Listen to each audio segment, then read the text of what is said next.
Dashur miq, asalamu alaikum. Po takohemi si çdo fundjavë dhe sot për të sjellë emisionin Kolazh javor. Në vazhdim do të sjellim përmbledhjet që kemi përzgjedhur nga tema të ndryshme që janë realizuar gjatë kësaj jave. Po fillojmë me ditën e hënë.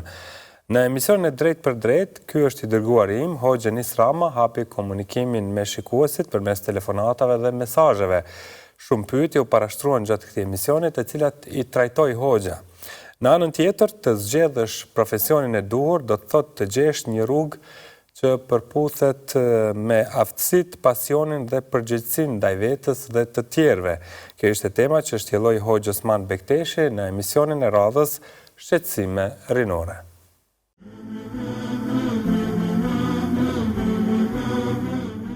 Thotë pyetja, a më pranon Zoti nëse e kumulon fen me vite, po tash po do më kthy.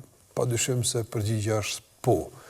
Çdo kush për njerëzve mund të ketë kaluar një fazë caktuar të jetës së tij, madje mund të jetë edhe në mosbesim, s'ka besu Zotin fare, ndoshta ka bën ndonjë mëkat apo ka bërë shumë mëkate, s'është e rëndësishme. Me rëndësi është që njeriu të ndihet keq për atë që ka kaluar dhe të vendos që e ardhmja të jetë më ndryshe dhe normalisht të braktis punë të këqija, të braktis largimin nga Allah i manduar dhe të kthehet në rrugën e Zotit te barekuhu teala, duke zbatuar obligimet, duke u larguar nga ndalesat dhe duke bërë tash punë të mira sikur që dikur bënte punë të këqija.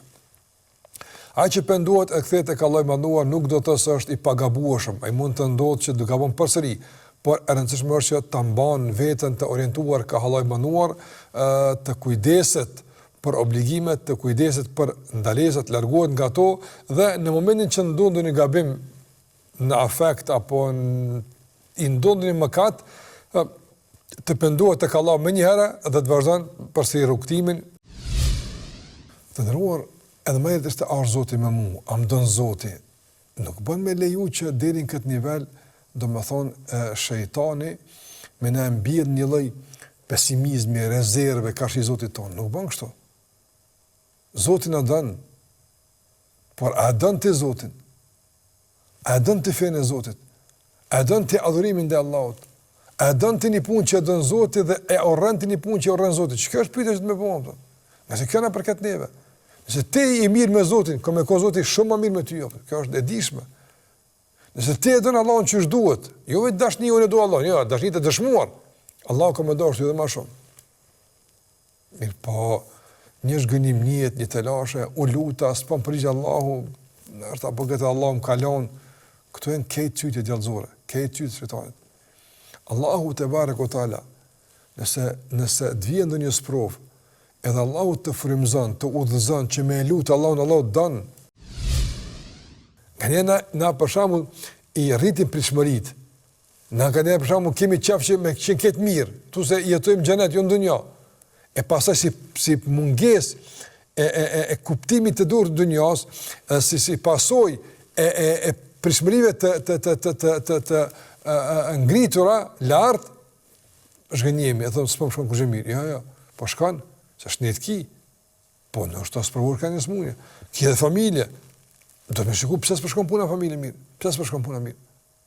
Do mon, cilë është pozicionin në familje, rolet, obligimet e tua në familje, a i ke kry që duhet, a ke një ullë me familje me bisedu, mos valësh për shkak se nështë fitimi nuk është halal, harami e çrregullon familjen, nështë s'ka adhurim, namazit falë në xhami, në të shtëpi, nuk lezohet Kur'an në shtëpi, atër mund të ketë edhe përrime për shkak të kësaj, mund të ketë edhe për tjera arsye. Duhet ta kemi parasysh se përzgjedhja e profesionit është përgjegjësi para Allahut të Madhërisëm. Allahu në Kur'an thot kullu nafsin bima kasabat rahina. Çdo shpirt është përgjegjës për atë që bën. Pra përgjegjës për çdo vepër që ai dëshiron apo përzgjedh që të veprojë. Nëse për çështjet më elementare të jetës, ne jemi pengi veprave që i përzgjedhim. Si është fjala për çështjet më të rëndësishme të jetës, siç është edhe përzgjedhja e profesionit, që realisht është edhe orientim shkencor për secilin njeri, për secilin të re dhe të ri, që orientimin shkencor e ka çështje kryesore në jetë. Nga se profilizimi profesional është njëherët edhe një lloj identifikimi i karaktereve tona. pra mënyra se si ne jemi ndërtuar shkencërisht tregon se kush jemi dhe se çfarë synojmë realisht. Gjithashtu, në hadithin e mirënjohur ku pejgamberi Allahut sallallahu alaihi wasallam tregon se nuk do të kenë mundësi njerëzit në përgjithësi që të lëvizin në ditën e gjykimit, as edhe një hap të vetëm pa u pyetur për 4 gjëra. Çështja e dytë me radhë që përmendet nga ana e gojës së tij fisnike është ajo e përzgjedhjes së diturisë dhe njëherët edhe e punës me të. Dhe për ta luajtur rolin ton të duhur në shoqëritë ku ne jetojmë, atëherë është e udhës që ti përzgjedhim profesionet adekuate në mënyrë që ti shërbejmë njerëzimit ashtu siç duhet. Ekzistojnë disa parime në fenë tonë të bukur që na mësojnë se si duhet ta zgjedhim një profesion. Ne e kuptuam se është çështje e përgjegjësive më të larta që ekziston. Nëse Allahu do të na pyet në ditën e gjykimit për profesionet që ne i zgjedhim. Dhe gjithashtu, profesionet që ne i zgjedhim në jetën tona reflektojnë jo vetëm tek ne si individ, por edhe tek familjet dhe shoqëritë ku ne jetojmë. Kësaj duhet të përmbushen disa kritere bazike. E para prej tyre është që të jetë në përputhje të plotë me vlerat islame, pra me vlerat hynore, me vlerat e përzgjedhura nga ana e Zotit. Çdo gjë që e cënon një vlerë të caktuar mes nesh dhe mes Zotit ton, e që këto vlera janë përkufizuar përmes fesë Allahut Madhërisht, që është feja islame, atëherë është e ndaluar, nuk mund të përzgjitet si profesion. Nëse ne arrijmë ta njohim aftësinë dhe mundësinë tonë, talentin tonë, lehtësisht do ta përzgjedhim profesionin e duhur. Profesionin që do të na bëjë dobi, si në këtë botë, po ashtu në botën tjetër. Përmes së cilit ne do ta luajmë rolin më konstruktiv të mundshëm në shoqëri. Sepse përzgjedhja e profesionit që përkon me aftësitë tona jep rezultatet më të mira të mundshme. Përpos që bëhet me kënaqësi, përpos që bëhet me ëndje, arrin edhe rezultatet më të mira. Ashtu siç vepruan pejgamberët e Allahut, secili me aftësinë dhe mundësinë që e kishte, me punën që e zhvillonte, u bë njeriu më produktiv dhe më konstruktiv në shoqëri. Edhe sahabët e nderuar, jo të gjithë ishin të njëjtë, secili prej tyre ishte profilizuar në diçka të caktuar. Kishte një profesion të caktuar, por kishte edhe synime të caktuara. Kur ata i përputhën aftësitë e tyre me synimet e tyre fisnike, dhanë rezultatet më të mira.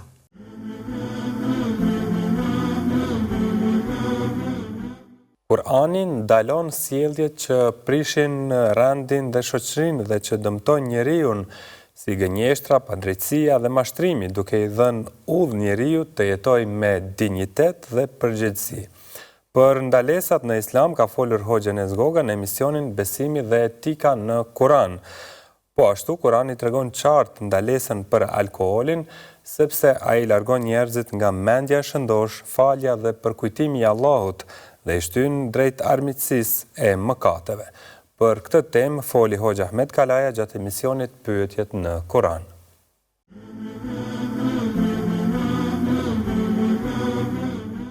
Një normë tjetër, etike nga Kur'ani famlart, që Kur'ani na udhëzon që ne të braktisim një vepër të tillë të shëmtuar dhe të jemi sa më larg, është vjedhja. Vjedhja si një punë e ligë nuk është rrezik vetëm për individin dhe për familjen e individit, por vjedhja dhe hajnia është diçka shumë e dëmshme për çdo shoqëri. Dhe nuk duhet të lejohet që të kultivohet dhe njerëzit ta fitojnë këtë shprehi të keqe, që ta kultivojnë hajnin dhe vjedhjen, qoftë edhe me metoda djallëzore, po them, në kohën tonë moderne. Allahu Dhul Gjelal për mashtrimin kështu na flet. Thotë Allahu fuqiplot: "Wailul lil mutaffifin, alladhina idha iktalu 'ala an-nasi yastawfun, wa idha kaluhum aw wazanuhum yukhsirun." Mjerim për gjithë ata të cilët ua marrin dhe ua han hakun të tjerëve. Alladhina idha iktalu 'ala an-nasi yastawfun. Janë disa njerëz hileqar kur blejnë diçka dhe kur të tjerët u apeshojnë apo u amatin gjërat e blera, ata e kërkojnë hakun e tyre.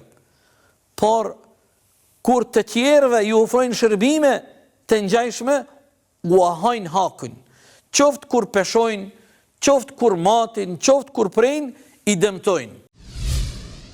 O ju besimtar, frikojeni Allahut dhe braktiseni dhe lejeni çdo veprim në të cilën ka interes dhe kamat, riba. In kuntum mu'minin, nëse jeni besimtar për një mend, nëse jeni besimtar të mirëfillt. Fa in lam taf'alu, nëse ju nuk e braktisni kamatën, nëse nuk largoni prej veprimeve dhe shitblerjeve dhe pazareve dhe transaksioneve në të cilat në brendi ka dozë dhe normë të interesit dhe të kamatës, fa'dhanu bi harbin min Allahi wa rasuli, atëherë dini se me këtë veprimin tuaj ju i keni shpall luftë Allahut dhe të dërguarit të tij. Pra ideja është domethënë edhe Kurani, edhe feja e Zotit kur e ndaloi mbas një kohe. Pra dha sinjalet, ky është ajeti i parë, dha një sinjal tjetër më vonë dhe në fund fare, pra bëhet fjalë nga viti i 3 ose 4 mbas hijretit, pra nga po ta masim me shpallje i bjerë viti 17 mbas shpalljes. U bë e ndaluar rrepsisht, pra njerëzit u përgatitën besim, pra e kaluan në të fazën e përgatitjes besimit, që kur t'ju thuaj për diçka se duhet bërë, nuk e diskutonin, dhe kur t'ju thuaj diçka se s'duhet bërë, prap nuk e diskutonin. Pra ndalesën nuk e diskutonin dhe urdhëresën nuk e diskutonin. Është një çuniri i lagjës aty, që nuk është musliman, është një feje dhe besimi tjetër. Dhe ka filluar të vinë në xhami. Akoma nuk ka deklaruar shahadetin, mirë po vjen falet në xhami. Kam pi një ditë kafe me të, e kam thonë, domethënë si është puna me fjalë, thotë sepse ardha në xhami dhe falja e namazit po më largon prej bixhozit. Domethënë, sepse çfarë ndodh me njeriu? Njeriu krijon varësi dhe në momentin që do të shkëputet nga një varësi e caktuar ka nevojë të krijojë një varësi të re, më të fuqishme, një lidhje më të fortë se sa lidhja që po e mban le të themi kështu peng për momentin që ka krijuar i varësinë. Pra dua të them që kjo është arsyeja sepse besimi është diçka që lind nga brenda dhe nuk ka nevojë për kontroll dhe nuk ka nevojë për ligj. Përse në Islam u ndalua alkooli? Pijet dehse, jo vetëm alkooli, po pijet dehse. Këtu futet dhe droga, këtu futet marijuana, këtu futet të gjitha llojet e gjërave që i marrin mendin njeriu. Ose tek të cilat njeriu krijon varësi që e çon njeriu në le të themi në dëmtim. Sepse ka dhe varësi, po që nuk dëmtohet njeriu prej saj, le të themi varësia prej kafes apo varësia për një pije caktuar, por nuk e çon njeriu në dëmtim. Në momentin që e çon njeriu në dëmtim deri në atë fazë që s'rrin dot pa të, dhe ndërkohë që ajo efekte negative tek njeriu në këtë rast bëhet haram, bëhet e ndaluar. Islami e ndaloi sepse Islami, themi ne, domethënë, ka disa objektiva kryesore. Pra, si më thon, si çdo gjë, Islami për cilin ne flasim, kurrë. Objektivat e Islamit cilat janë? Thotë të ruhet jeta, të ruhet besimi, të ruhet arsyeja, të ruhet prona, pasuria, prona private, të ruhet dinjiteti njerëzor dhe të ruhet gjenealogjia e pastër.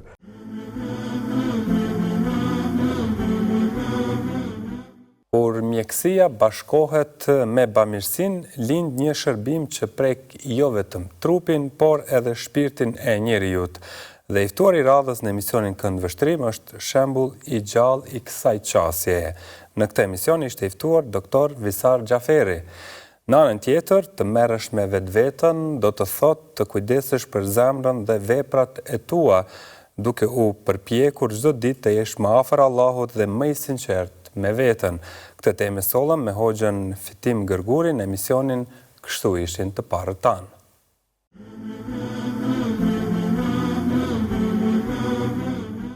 Nëse jeni një fushë caktuar, çfarë lloj profesionit, edhe nëse i ndiqni cilët janë personat, institucionet, spitalet ku mund ju të avancoheni, vetëm pak ju duhet shkoni jashtë shtetit të kuptoni se edhe ata kanë qenë këtë gjendje në cilën jemi na. Në qoftë se atje ka qenë sistemi i rregulluar kur njerëzit kanë filluar specializimin dhe janë fut direkt në transplant ose në dek ndryshme mjekësisë ose kirurgjisë, shërbimeve, ne jemi aty duke i bërë ato gjëra, cilat edhe ne mund t'i bëjmë, vetëm se duhet kurajo, duhet këmbgulje, edhe duhet një jetë i mirë, i sinqert, që Zoti t'jep sukses. Edhe mendoj se, për shembull, nëse e dini historinë e Turqisë, si ka qenë shëndetësia dhe ku është, atë nuk e bëni ndonjë mrekulli, atë e bën puna e palodhshme dhe këmbulësia e atyre mjekëve, kirurgëve, specialistëve ndryshëm, profesorëve, të cilët e sollën këtë gjendje ku tash gjithë Ballkani shkon dhe kurohet, mjekohet, trajtohet në Turqi. Pra nuk është diçka e pamundshme. Tregoj drejtën, është një historie interesante. Ne jemi, si gjithë specialistët tjerë, në për grupet e rrjeteve sociale, jemi nga gjithë bota, janë specialistë të fushës time, në WhatsApp, në Viber, në Messenger, në Facebook, edhe bëhen grupe pune, me email e kështu me radhë. Edhe më tërhoqi vëmendjen profesorin Pakistan, i cili thoshte se nxjerrte raste aq, domethënë trënda, trauma, pjesë traumatike që gjithë kanë të bëjnë me kirurgjinë torakale. Edhe unë duke pa atë volumin e madh të punës ti e pyeta. Thasha, mund ta di ku jeton sakt, në cilin qytet, edhe si e ke volumin e punës. Edhe ai tregoi, tha, unë mbuloj një, nëse mund ta quaj, një rajon në provincën Sindh, në Pakistan, pjesën jugore të Pakistanit, afër Karachit, domethënë është pjesë detare edhe pjesë e sipërme e pjesës jugore. 20 milion banor jam, tha, i vetmi kirurg torakal. Pra një kirurg për 20 milion banor. Imagjinojeni, domethënë Pakistani ka mbi 230 milion banor, ka në gjithë shtetin 60 kirurg torakal. Ky është me një zonë ku ishte pothuajse shumë më e varfëra, edhe më pak e avancuar në aspektin shëndetësor. Edhe unë i thash, këtu mos shkoj është gjunaf. Edhe kjo është një kënaqësi e imja ku unë shpresoj që edhe kolegët e mi, madje edhe asistentët e cilët do vinë si gjenerate pasme, me të vërtet drejtohen atje edhe të ndihmojnë. Ndihma është primare, sekondare është edhe edukimi. Sepse në kirurgji shumë ka të bëj volumi. Arsyeja pse shkoj unë për edukim në Kinë është volumi i madh i punës, që nuk e ka asnjë shtet në botë. Do thonë në atë formë të rregulluar. Prandaj aty është edhe ndihma, por është edhe edukimi dhe unë mendoj se ishte një përvojë jashtëzakonisht e bukur, jashtëzakonisht e mirë, duke pa një spital të cilën kur ja përshkruajta prindit tim, thoshte kushtet cilët i tregon ti janë sikurse tek ne para 40-50 viteve. Do thonë një shëndetësi total larg asaj që e njohim ne në trojet tona. Edhe ai person ishte shumë këmbgulës se ai edhe me lënë shtetit shkoi jashtë shtetit, me përvojën që ka bë, ai asnjëherë nuk do e linte Pakistanin në ato kushte. Nëse do të llogaritnim veten tonë çdo ditë, do të gjenim me një mend gabime të mëdha, të kushtueshme, që kushtoj atyre mund të jetë edhe ndëshkimi me zjarr. Allahu na ruaj. Që në rrafshën e gjuhës, gibetit, përgojimit, shpifjes, që në rrafshën e shikimit haram, ecjes apo marrjes pasurisë haram e ngjashme, pra gjitha janë këtu që e rrezikojnë sinqerisht raportin e robit me Zotin dhe rrezikojnë sinqerisht xhenetin e tina apo synimin e që synimi së cilit është kënaqësia e Allahut dhe arritja e xhenetit. Sahabët radhiyallahu anhum preokupim kryesor e kishin pranimin. Omeri radhiyallahu anhu thoshte nuk kam frikë për veprën, po kam frikë për sinqeritetin tim gjatë veprës. Thoshte nuk kam frikë për pranimin e lutjes. Se ka thonë, më lutni, ju përgjigjëm. Po kam frikë për sinqeritetin tim gjatë lutjes. Apo i plotësoj kriteret. Cilat janë sinqeriteti dhe pasimi sunet. Nuk ka ndonjë kriter të rënë në aspektin që është i pamundur.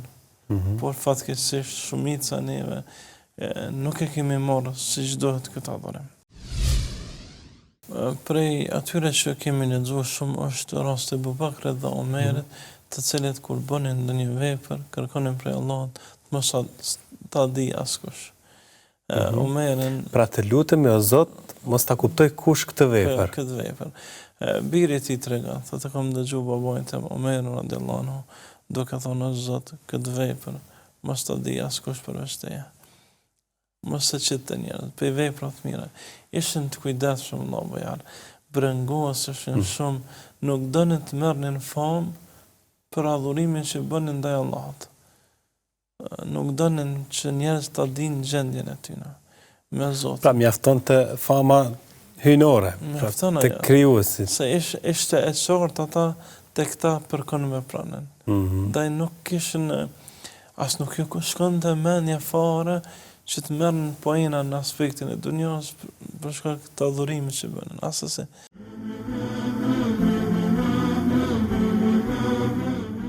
Prehja hajt se falem më vonë shpesh fsheh pas vetes neglizhencën ndaj namazit, një shtyllë thelbësore e fesë. Për këtë çështje kemi folur me Hoxhën Ekrem Avdiu në emisionin e Drejt për Drejt e Thëna e Pa Thënë, kurse Hoxhi Elbasan Xhani ka folur për biografinë e transmetuesit të hadithit më trego për Islamin, pra për Omerin radiallahu anhu.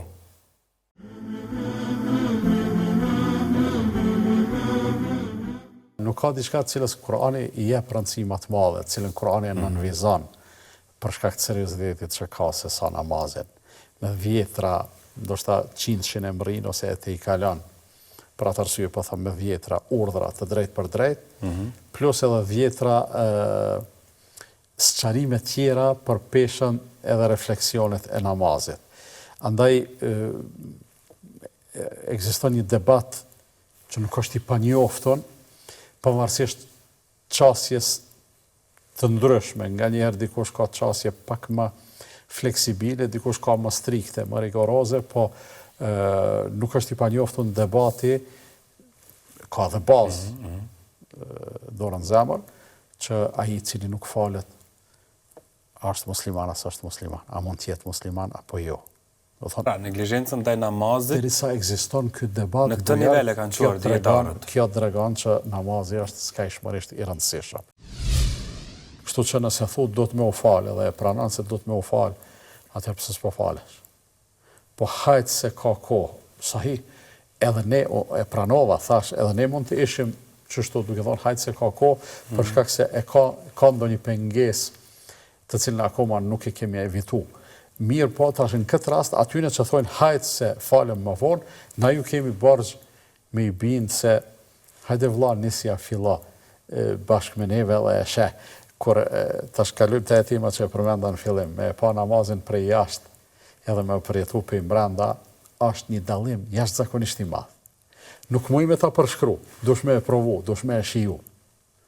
Edhe e sheh masandej edhe na kanë thonë, e themi edhe ne, po e thojnë edhe njerëzit pa çfarë jete pa kuptim pas ka qenë ajo në atë pjesën që nuk jem falë për Zotin, nuk kam qenë i lidhur me Allahun, me namaz.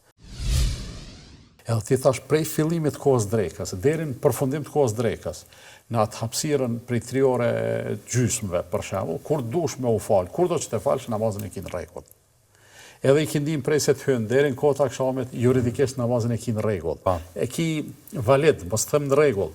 Por rreziku çka është? Rreziku është që nëse ti futesh në atë hapësirën e ngushtë të fundit të kohës, tash ti rrezikon me e fal namazin shpejt e shpejt, për shkak se nuk të premton koha me e fal me komoditet. Edhe ndodh ajo që ka paralajmëruar pejgamberi sallallahu alaihi wasallam, që thotë kur të afrohet perëndimi i diellit, ai ngritet edhe e fal ikindin, thot jenë kuroha në kërëdik, thot e falë namazin me lëvizjet shpejta, sikur se gjeli që i qukit kokrat e drithet, dhe më thonë me lëvizjet shpejta, e ka shembullu këte me namazin e hipokritit, namazin e munafikut. Nërsa në anën tjetër, kur është pyet pejgamberi sallallahu alajhi wasallam se cilat janë veprat më të mira, në njënën prej tyre ka thonë es-salatu li waqtiha, namazi në kohën e vet. Për ta provuar Muhamedi alayhi salam Omerin dhe dashurinë e tij, a ka të sinqert apo jo? Atëherë pejgamberi alayhis salam tha në njërin prej haditheve që ishte prezent vet Omeri radiallahu anhu, tha Muhamedi sallallahu alaihi wasallam, nuk ka besuar askush prej jush, derisa mos të më doj mua, ose mos t'jem unë më i dashur të kaj, se sa babai i ti, djali i ti dhe njerëzit në përgjithësi. Omeri, të nderuar vëllezër, për ta miratuar dashurinë e tij ndaj pejgamberit sallallahu alaihi wasallam, i tha: ja Rasulullah, dëshmoj se unë të dua më shumë se baba jam, se djali im dhe se të gjithë njerëzit, përveç veten time e dua më shumë. Tha pejgamberi sallallahu alaihi wasallam: o Omer, nuk e plotson këtë besim derisa mos më duash më shumë se sa vetveten tënde.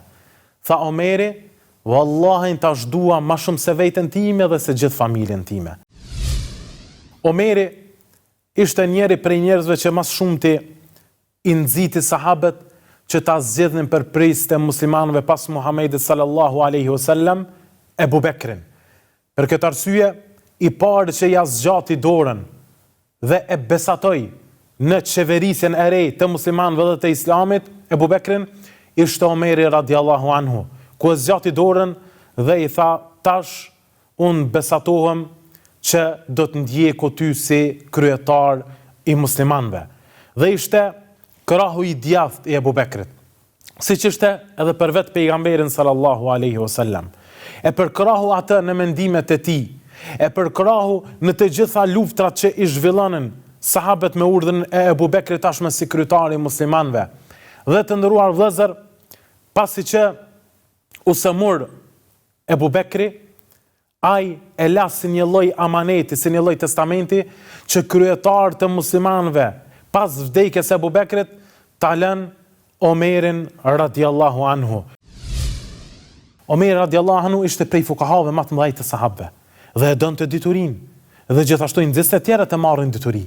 Disa prej fjalëve të tij që mund të përmenden sonte këtu për diturinë, thot Omeri radiallahu anhu: vdekja e 1000 adhuruesve ose i ibadetxhive është më e lehtë se vdekja e një dietari. Sepse të nderuar vëllezër, me vdekjen e dietarit vdesin shumë dobi dhe shumë zemra dhe shumë dije të cilat janë shpërndar përmes këtij dietarit. Sepse dietarit janë yje ndriçuese në këtë tokë. Njerëzit dhe muslimanët orientohen përmes dietarëve. Andaj vdekja e dietarit është shumë e rëndë se sa vdekja e 1000 adhuruesve.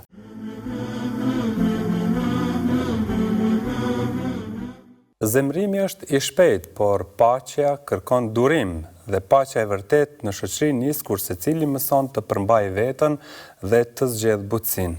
Kjo ishte tema e trajtuar këtë javë në emisionin Kënd i Diskutimit, ku i ftuar ishte Hoxh Ekrem Avdiu, ndërsa Hoxh Muhamet Dërmaku solli temën e radhës gjatë emisionit të së premtes mbrëma, Popujt e Kuranit.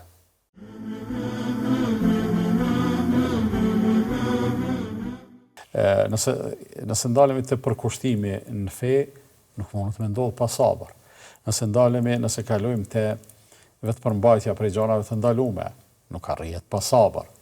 Nëse kalojmë të përballja me të pakëndshme të cilat i sjell ligji i Zotit në jetë, kaderet që themi ne, nuk arrihet pa sabër.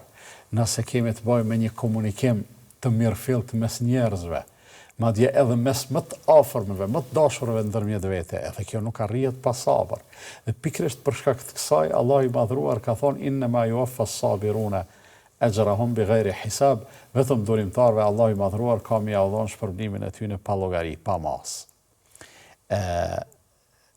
Të duhim mbase njerëzve, për shkak se jeta për një mendje ka një dinamik e cila nganjëherë na streson, ose ne thjesht jemi dorëzu para atyne presioneve të jetës, edhe themi stresi na mbyti. Mendoj se më tepër këtu ka një dorëzim se sa që do të duhet të ishte ose të shërbente si arsyetim për një pjesë të gabimeve që ne i bëjmë.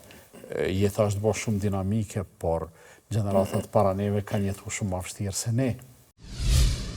A e din që ka thonë njerëzit në situatat këtila, thotë unë ja kësha lëshur rrugën, po a i kështë mendu se po tute. A është kështu apo jo? Me këtë arsye tonë. Po, kjo është justifikim, kjo nuk është arsye. Edhe kjo është djallëzi, pikrisht që to flen djallëzia, për çfarë arsye? Për arsye se nuk ka njeri i mençur ndonjëja që e çorton ose e shan atë që lëshon rrugë, edhe i shmanget konfliktit. Të gjithë thonë bravo i qoftë, i lumt, Allahu e shpërbleft. Pse? Për arsye se ky e ka evitu një konflikt, edhe ky i ka shpëtu potencialisht dy jetë, edhe jetën e vetë edhe jetën e tjetrit. I ka shpëtu dy përgjegjësi, i ka lënë të pastërta dy ndërgjegje. Do thonë nuk ka mundësi nëse ti e eviton një konflikt me mençurinë tënde, me vetëpërmbajtjen tënde, nuk ka mundësi dikush me të thonë u friksove, ti ishe qyçan e kështu me radhë. S'ndodh kjo. Mirë po shejtani ala vazhdon me përshpërit për me ju thonë njerëzve mos lëshoni pe, mos lëshoni rrugë, se kjo është e keqe. I kisha lutë, ju kisha bo apel të gjithëve që bilën ditën e xhumat të shkojnë në xhami, të paktën, se dikush mund të thotë po, ne s'falem si të shkoj, shka, nëse ki ko, rrinë në bordë xhamis, hiç mos u falë, ndëgjoj qatë ligjërat. Edhe kime e pa se kimi ja pa hajrin shumë. Shumë dritare kanë me të hapë, shumë horizonte kanë me... Pra vazhdimisht ndihmon në kthimin në ekuilibër pa të dyshim njerit. që po. Unë mendoj se, bujarë, se në përgjithësi hoxhallarët tanë janë në nivelin me një vlerësim të përgjithshëm, kështu pa hyrë në detaje, në nivelin e duhur të përgjithësisë për ato sfida me cilat përballet shoqëria jonë, për rëndësinë e atyre lidhjeve që duhet të kultivohen, asaj harmonie e cila duhet të ruhet me fanatizëm, jo vetëm brenda komunitetit fetar musliman, po brenda shoqërisë më gjerë në përgjithësi. Të nderuar të shikues, këtu duhet të jemi shumë vigjilent dhe të kemi parasysh se pushteti përdor edhe mekanizma shumë të çuditshëm për të ruajtur pushtetin e vet, ose të ndryshe pushteti, kur e them, pushtetarët, njerëzit që janë në pushtet, mundohen që të ruajnë pushtetin e tyre, despotizmin e tyre, të rrinë në fron dhe të udhëheqin me njerëzit për vite e dekada të tëra, duke përdor lloj-lloj mekanizmi, e ndërto që sot do ta kemi të fokusuar përdorin edhe magjin. Populli natyrshëm që friksohet, populli jon bëhet sikur delja, bëhet shumë kafshë e butë, bëhet pra ai që dëgjon vetëm parin, ai që dëgjon vetëm fishkëllimat, ai që dëgjon vetëm urdhrat e kësaj me radhë. Kështu që faraoni në atë rast i mori në ndihmë, ata u avancuan deri në shkallë të mëdha, pra ishin në gjendje që të bënin gjëra tepër interesante. Imagjino një ditë prej ditëve, ata kputin litarin dhe ai litar bën televizje pa pas shpirt brenda vetes, pa pas ndonjë bateri që jep energji brenda vetvetes. Ata litarë shndrohen në Shkopi ose shndrohen në Gjarpërinj, që ishte vërtet interesante. Pra, ata ishin në gjendje që sytë e njerëzve të bëjnë çfarë mos prej veprime që të duket se faraoni është shumë i fuqishëm dhe shumë i pushtetshëm, kur dihet se një kategori e tillë punojnë për të e nuk gëzojnë t'ia kthejnë fjalën, ndonse ata tash duken që janë më të avancuar, sepse njohin edhe botën tjetër dhe shumë mrekulli sillen rreth tyre, por kjo nuk është realiteti. A je hoqë që ke punuar për interesin e zhvillimit të islamit? Po, mos e ke frikë. Çdo Musa që vjen brenda thonjzave, po e them, që vjen e ka me ta qitën pa punën tënde, sepse ke qenë i ndërgjegjshëm në punën tënde, në angazhimin tënd. Secili në fushën e vet, por jo ne të mbjellim pra në mesin ton, në rrethin ton, të mbjellet për shembull klima e çoroditun e njerëzve, pra që ne në një farforme bëhemi, sigur me thonë, e kundërta e anës patriotike, bëhemi njerëz që në një mënyrë ose tjetër pajtohemi me humbjen, pajtohemi me disfatën, pajtohemi me thënë s'ke çfarë bën, kështu është. Kjo është defetizëm.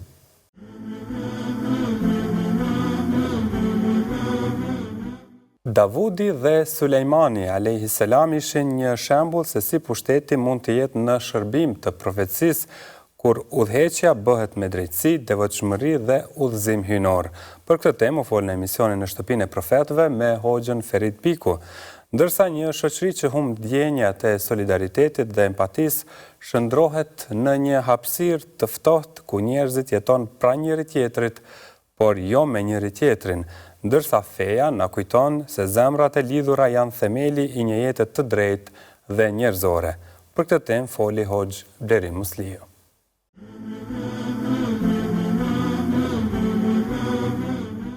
Do të gjejmë në familjen pra që është një familje shumë e veçantë që po të përqendrohesh në marrëdhëniet mes Daudit a.s. dhe Sulejmanit në ngjarjet që u kanë ndodhur atyre, do të gjejmë disa vlera që janë shumë të rëndësishme. Pra kemi të bëjmë me dy profet, bab dhe bir. Veçantë atyre kanë qenë dy profet dhe të dy mbretër. Të dy mbretër, djalin në këtë rast Sulejmani a.s. me një pushtet shumë më të madh se sa pushteti i tjatit, madje me pushtetin më të madh në tokë. Njeriu që ka patur pushtetin më të madh në tokë, që ka tejkaluar dhe pushtetin e njerëzve, po ka hyrë tek ajo që të ketë në sundim gjindët, kafshët,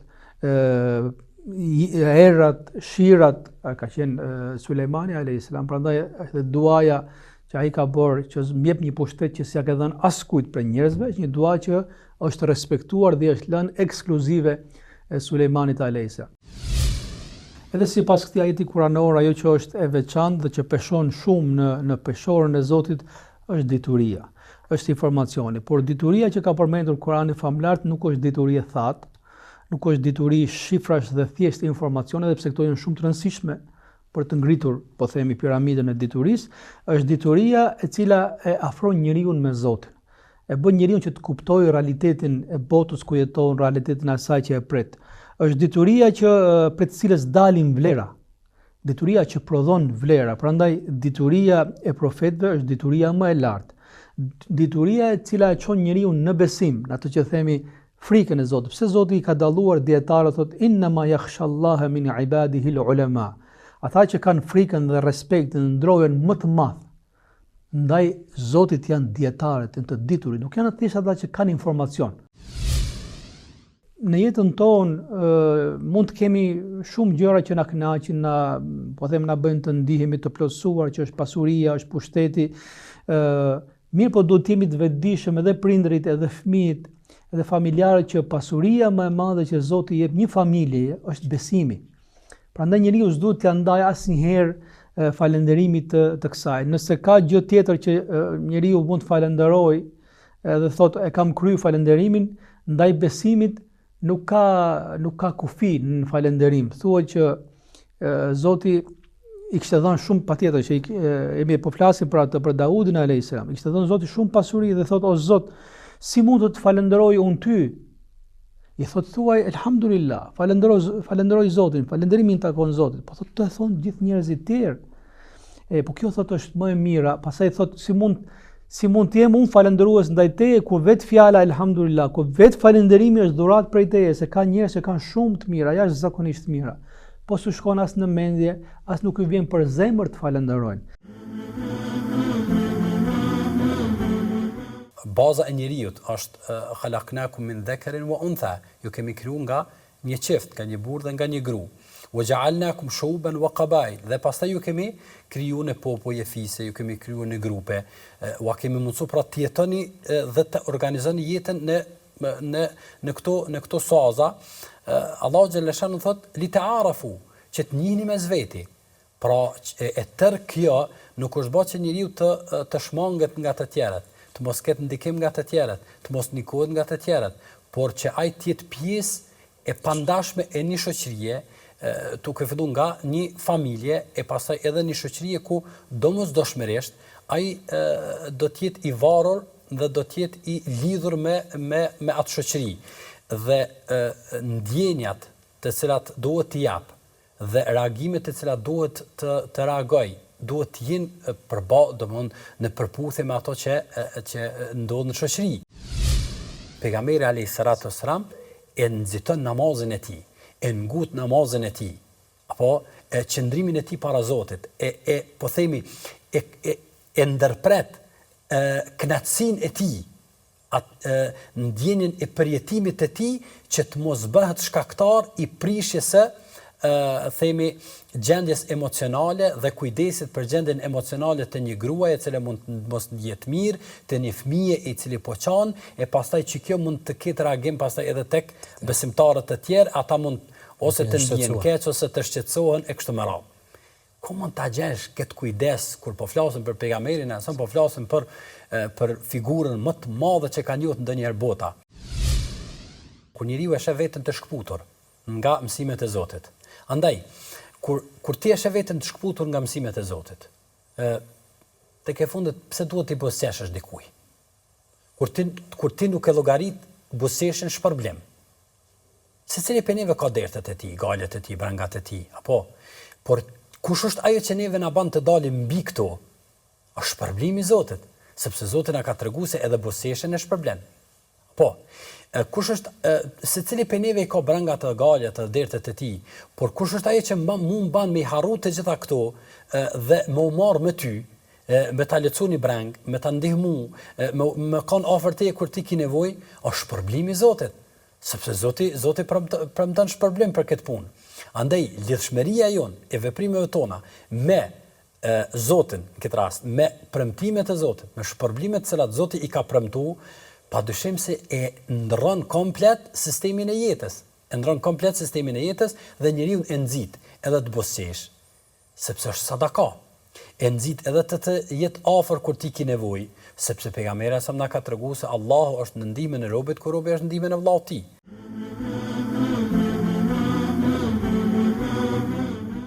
Dashur miq, kështu kemi arritur në fund të takimit të sotëm të emisionit Kolazhi Javor. Faleminderit shumë që na ndoqët. Mirëmbëjtje.